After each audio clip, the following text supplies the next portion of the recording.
मित्रों, भारतीय क्रिकेट प्रशंसकों के लिए इस समय एक लंबी प्रतीक्षा का समय चल रहा है। अगले 1 महीने तक हमारी क्रिकेट टीम कोई भी मैच नहीं खेलने वाली है और ये समय सच में कठिन है।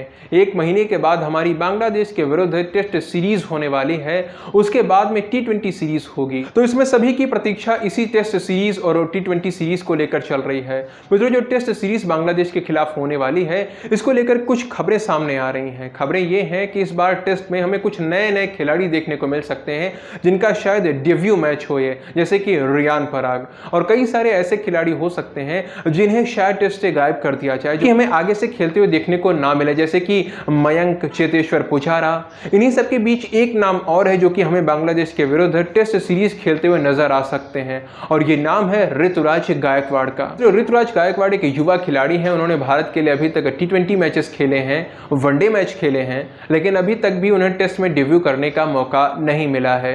तो ऐसे में संभावनाएं ये जताई जा रही हैं कि शायद सितंबर में जो टेस्ट सीरीज होने वाली है उसमें ऋतुराज को भी मौका दिया जा सकता है। वैसे ऋतुराज गायकवाड़ जिस तरह से उपेक्षा का शिकार हो रहे हैं, ऐसा लगता नहीं है कि उन्हें टेस्ट सीरीज में मौका दिया जाएगा।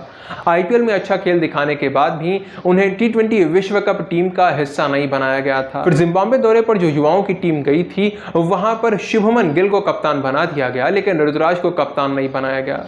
श्रीलंका दौरे पर तो उन्हें चुना तक नहीं गया। ऐसी कई सारी बातें हैं जो मन में ये संदेह जन्म देती हैं कि ऋतुराज गायकवाड़ को टेस्ट में डेब्यू करने का मौका दिया जाएगा। श्रीलंका दौरे पर ऋतुराज का चयन न किए जाने पर जब गंभीर से प्रश्न पूछा गया तो वो इस प्रश्न से बचते हुए नजर आए। उन्होंने कह दिया कि हम केवल 15 खिलाड़ी चुन सकते हैं, जिसे भी नहीं चुना गया उसे बुरा तो लगेगा, उसके प्रशंसक बुरा तो मानेंगे, लेकिन हम क्या कर सकते हैं, हमें 15 ही चुनने थे। तो जब टेस्ट की बात आएगी, टेस्ट में ऋतुराज गायकवाड़ के डेब्यू करवाने की बात आएगी, ये सभी लोग ये बोल देंगे कि अगले वर्ष 2025 में वर्ल्ड टेस्ट चैंपियनशिप होनी है, तो उसके लिए हमें कुछ अनुभवी खिलाड़ी चाहिए थे, हमें 15 ही चुनने थे, वो हमने चुन लिए हैं। अब हम सभी का डेब्यू तो नहीं करवा सकते, हम मजबूर हैं, हमें टीम मजबूत चाहिए थी, अब विवश है, हमें मजबूत टीम चाहिए थी, तो हमें ऐसा करना पड़ा। ऐसी कई सारी बातें बोली जा सकती हैं।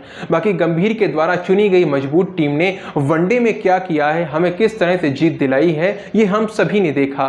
वनडे में ऐसा लग ही नहीं रहा था कि ये भारतीय टीम खेल रही है, वो भारतीय टीम जो विश्व विजेता है। हम सीरीज हार जाते तो शायद इतना दुख नहीं होता, ना इतनी आलोचना करनी पड़ती, लेकिन हम सीरीज किस तरह से हारे हैं ये देखकर ज्यादा दुख हो रहा है। श्रीलंका ने हमें 3 बार ऑल आउट किया है। जी हाँ मित्रों, तीनों ही मैचेस में हम ऑल आउट किए गए हैं। पहली बार तो मैच टाई हो गया, लेकिन टीम ऑल आउट हो गई थी। दूसरी बार भी हम ऑल आउट किए गए, तब हम 32 रनों से पीछे थे और हम वो मैच हार गए। तीसरी बार तो 100 से ज्यादा रनों से हमारी हार हुई। तो तीसरे वनडे मैच की बात करूं तो वहां तो 100 से ज्यादा रनों के अंतर से हम हारे हैं। हमारी टीम बहुत जल्दी आउट हो गई, 26 ओवर्स में ही सारे खिलाड़ी पवेलियन पहुंच गए।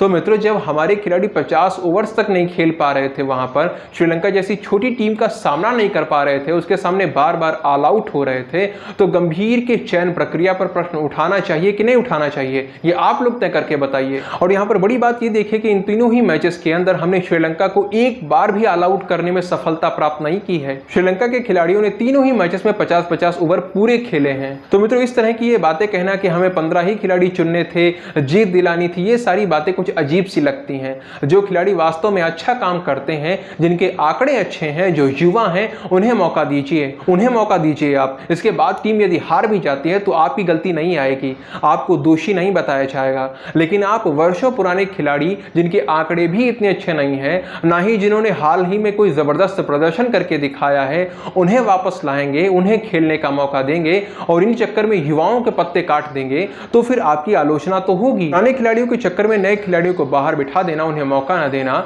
ये तो उचित नहीं कहा जा सकता ना। बाकी गौतम गंभीर ने श्रीलंका के विरुद्ध वनडे टीम की चयन प्रक्रिया में जो नीतियां अपनाई हैं, से उन्होंने बता दिया है कि वो आगे कैसी टीम का सिलेक्शन करेंगे। हालांकि उन्होंने रियान पराग जैसे युवा खिलाड़ी को मौका भी दिया है, उसे आगे बढ़ने का अवसर दिया है, इसके लिए उनकी प्रशंसा भी मैं करता हूं और ये बहुत अच्छी बात है। हम सभी को उनके लिए इसकी प्रशंसा करनी चाहिए। लेकिन कुछ गलतियां भी हुई हैं जिनकी आलोचना करनी भी आवश्यक है। देखते हैं बांग्लादेश के विरुद्ध खेली जाने वाली जो टेस्ट सीरीज है उसमें किस किस खिलाड़ी को मौका दिया जाता है। आशा यही करता हूं कि ऋतुराज गायकवाड़ को भी मौका दिया जाएगा।